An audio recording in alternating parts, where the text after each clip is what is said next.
ఈఎంఐలు కట్టేటువంటి వారికి good news అని చెప్పొచ్చు. రాబోయే రోజులలో వీటికి వడ్డీ రేట్లు మరింత తగ్గేటువంటి అవకాశం ఉందా అంటే అవుననే సమాధానం వినిపిస్తుంది. ఈ విషయం నేను కాదు, ఆర్బీఐ గవర్నర్ సంజయ్ మల్హోత్రానే చెప్తున్నారు. రెపో రేటును మరింత తగ్గించేందుకు అవకాశాలు ఉన్నాయంటూ తాజాగా ఆయన ఒక ఇంటర్వ్యూలో తెలపడంతో ఇప్పుడు ఈఎంఐ రేట్లు తగ్గుదల అనేటువంటి అంశం తెరపైకి రావడం జరిగింది. అక్టోబర్లో జరిగినటువంటి ద్రవ్య పరపతి విధాన కమిటీ సమావేశంలోనే భవిష్యత్ రేట్ల కోతపైన ఒక స్పష్టమైనటువంటి సంకేతాలు ఇచ్చారు.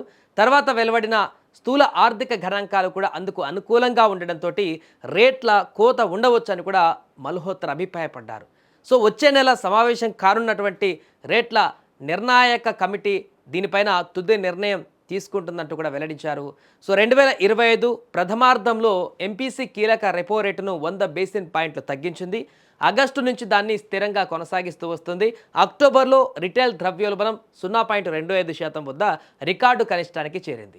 ఆహార పదార్థాల ధరలు తగ్గడం, వినియోగ వస్తువులపైన పన్నుల తగ్గింపు వంటి అంశాలు అందుకు సహకరించాయి. ఈ నేపథ్యంలోనే రేట్ల కోత ఖచ్చితంగా ఉంటుందని ఆర్థిక నిపుణులు అభిప్రాయపడుతున్నారు. అదే జరిగితే హోమ్ లోన్లో సహా మిగతా రకాల రుణాలకు సంబంధించి ఈఎంఐ భారం భారీగా తగ్గేటువంటి అవకాశం ఉన్నట్టుగా తెలుస్తుంది.